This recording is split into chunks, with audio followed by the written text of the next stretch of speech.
Want free money to buy a home? Well, in this video, we're going to be going all the different ways that you can get free money when you buy a home for the first time.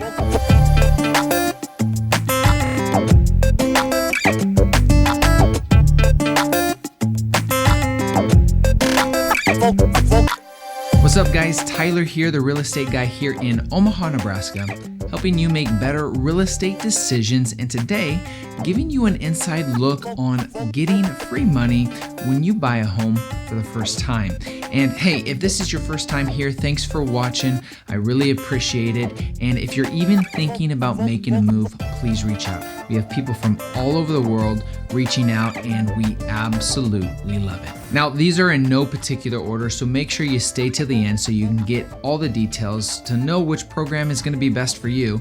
And for some of these programs, they require you to be a first-time home buyer. According to most lending institutions, if you have not owned a home at all, or if you haven't owned a home within the last 3 years, you are considered a first-time home buyer, which is pretty sweet. So some of these you're going to be able to take advantage of for sure. And if you aren't, we're going to go over a couple other ways that you can get some free money even if you've already owned a home before. All right, first on the list is the mortgage credit certificate, or the FirstTime MCC. Some people will also call it the first-time homebuyer tax credit, which is basically what this does is it will increase your lending capabilities by $15,000. How this works is they're actually going to reduce your debt to income ratio. By reducing that debt income limit, you're actually going to be able to afford about $15,000 more. Now, there are some requirements. You have to be a first-time home buyer, as we described earlier, and your income needs to be less than $90,000 a year. Now, this changes based on the area that you're in, and this program is in about 28 states throughout the United States. So depending on the county that you're in will determine the actual cap for what your income can be for the area you're in. So you're going to want to make sure you look at that. You can simply do a Google search, type in MCC first-time home buyer for your state, and find out what those lending capabilities, or those lending requirements or income requirements are for your area. The way this works is they're going to increase your lending capabilities by about $15,000. So if you're pre-approved for $200,000, you're actually going to be able to get $215,000 and be able to maybe get that house that's right above the price point that you were hoping to buy in. They're actually going to give you an extra income of about $2,000 a month, which translates into that $15,000. Now, this is the cool part. In addition to also increasing what you can afford by reducing your debt to income, you're also going to be able to deduct $2,000 a year off of your tax return. They're going to reduce your tax liability by $2,000, and for every year that you own the home, you're going to be able to get this tax liability reduction off of your tax income. Next, you have state grant programs, which are a phenomenal program, and they're different for every state. So look in your state specifically by simply doing a Google search, type in grant programs for first-time home buyers, and then insert your state. So for Nebraskans, Nebraska first-time home buyer grants, and you'll find out what programs are specific for your state. Here are some requirements that are required for a majority of the areas. Number one, you have to be a first-time home buyer. No surprise there. Number two, your income is roughly going to need to be under $70,000. Now, that can change again based on the area that you're in, but roughly that's going to be a good idea of where you're going to need to be. Again, then you can't have a bankruptcy and you can't have a foreclosure on your account. Now, that's going to be important because they want to make sure that you're going to be financially responsible for these programs. They're also going to potentially be some educational requirements that you have to go through, classes that you have to go through to actually get some of this grant money. There are some negatives to some of these programs. Some of these programs require a slightly higher interest rate than what the market interest rate may be, meaning you could pay 1 to 1.5% more in interest every year. That is a lot of money over the long run. Let me give you an illustration. Let's say for a $200,000 home, you get an FHA loan with 3.5% down, or you're gonna get a grant for that 3.5%. The difference could be anywhere from $300 a month to $500 a month more you're gonna pay on your monthly payment. So if you are able to come up or scratch up the money somehow and have that down payment money, your payment may be $1,500 a month. But let's say you don't have the money, you're gonna potentially be paying $1,900 a month more, or not more, but $1,800 or $1,900 a month, which could be $300 more a month in interest.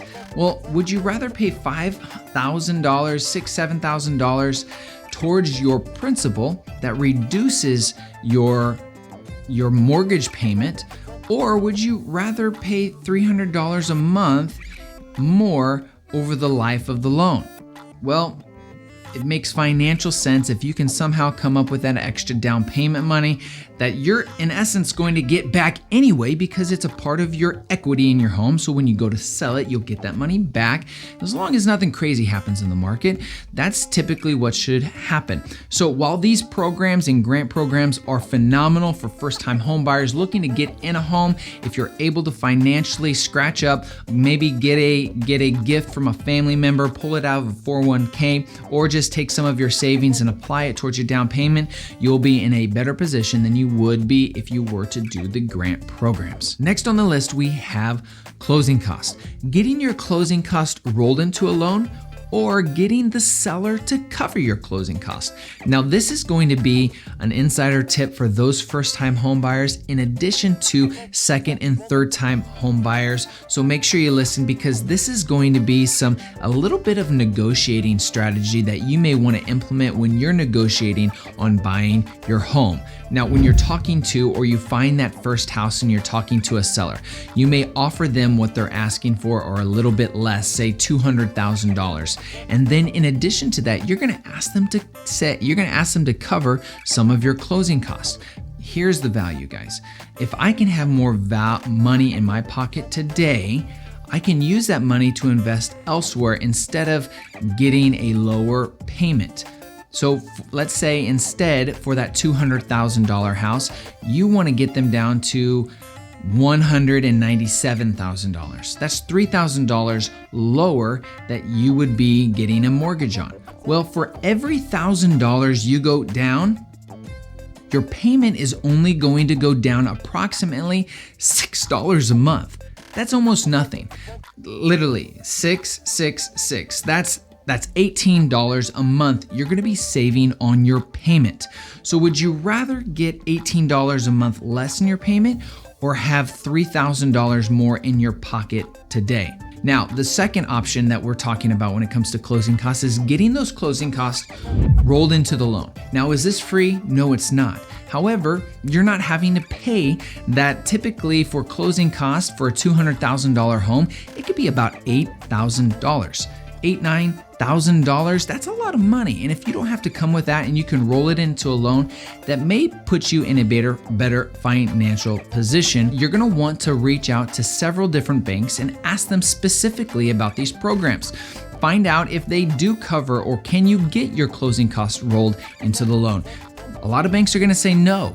So you actually have to call banks and find and ask these questions. All you have to do is reach out to different banks, ask them what programs they have, ask them if they can cover your down payment, if they have 100% financing programs. We'll do that in another video to go over more details, but specifically for getting free money that you don't have to pay for, these are the best options for you that you can look into today. Out of the programs that we've just discussed so far, which one seems most attractive to you? In addition to that, guys, if you're aware of any grant programs from doing your own Google search about grants specific to your state, please put them in the comments below. Put the link in the comments below so we can help as many first-time home buyers as possible. I want to share the wealth. I want this to be a community and a resource for as many first-time home buyers as possible. And with that being said, please hit that like button so that it helps the YouTube algorithm so more people are able to find this information. Also guys, hit that subscribe button if you want to know more of this type of information that I'm constantly putting out.